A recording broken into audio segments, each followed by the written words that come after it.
ആരാ നിങ്ങളാരാ? നിങ്ങളാ? ഞാൻ ഒറ്റയ്ക്കാണല്ലോ. What is your name?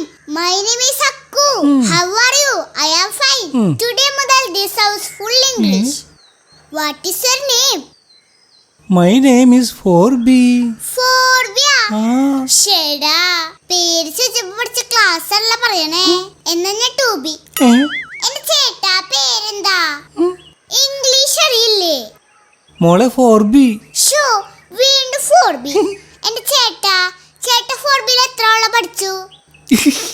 4 കൊല്ലം. വെറുതെ അല്ല 4B പറഞ്ഞോണ്ടിരിക്കണല്ലേ. ആരണത്? ഒരു 4ാം ക്ലാസ്സുകാരനപ്പേ. 4B കൊള്ളാട്ടാ. എന്തിനു വന്നു? എഴുത്തിന് വന്നു. എന്തെഴുത്ത്? തലയെഴുത്ത്. എന്ത് തല? മൊട്ടത്തല. എന്ത് മുട്ട? കോഴി മുട്ട. എന്ത് കോഴി? കാട്ടുകോഴി. എന്ത് കാട്? പട്ടിക്കാട്. എന്ത് പട്ടി? പേപ്പട്ടി. എന്ത് ബേ? പെപ്പരബേ. പെപ്പരബേ. പെപ്പരബേ. പെപ്പരബേ. പെപ്പരബേ.